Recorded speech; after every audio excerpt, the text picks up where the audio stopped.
The professionals in their own profession use different tricks, different skills, because it's part of their life. I won't able to do it, or you won't able to do it, of the profession which doesn't belong to me or to you. But they are so part of it.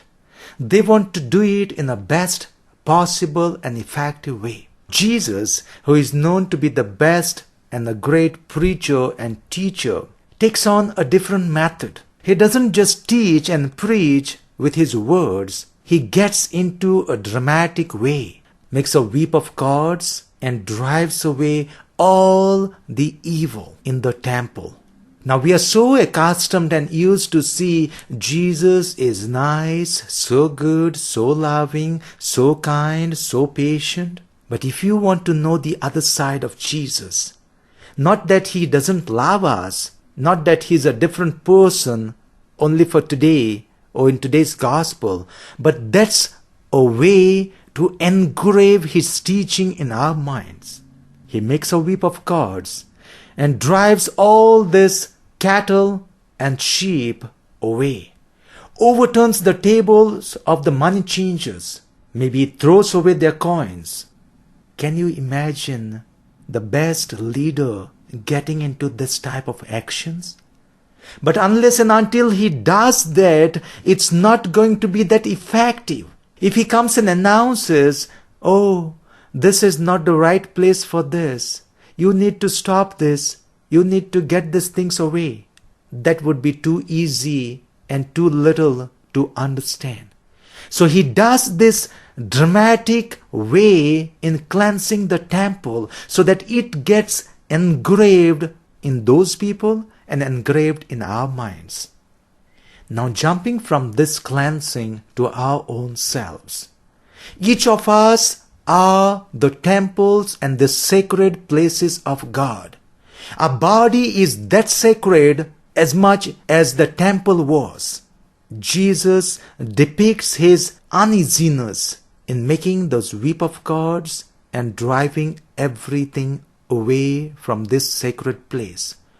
How much are we concerned of all that evil, of all those unhealthy practices taking place in our own temple, with our own body? At times we say, we love God, we love God, we love God so much.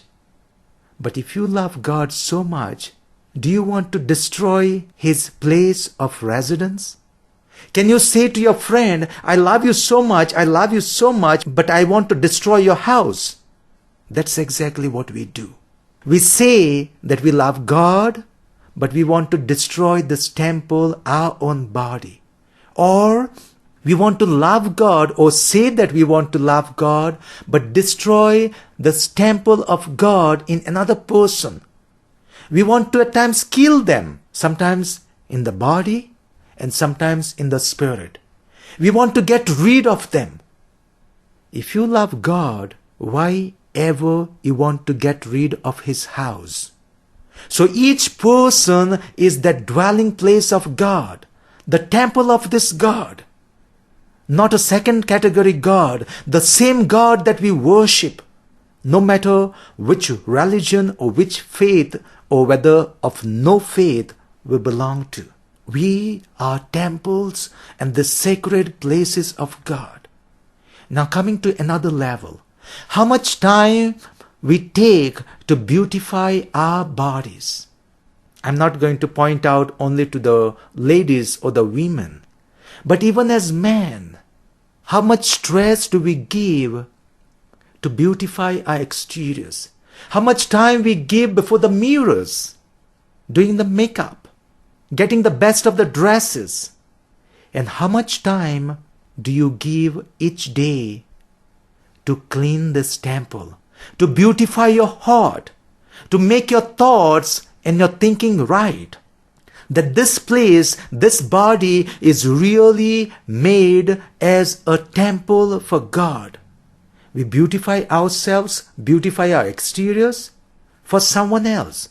Maybe our best friend, maybe for our spouse, maybe for the world outside, but they are not the owners of this house. Your body is not their house, but it's the house of God. It's the sacred place of God. It's the temple of God. So He desires more cleansing than any other person. He requires more beautifying and more beautification than any other person. Let us ponder about it and try to do the best we can.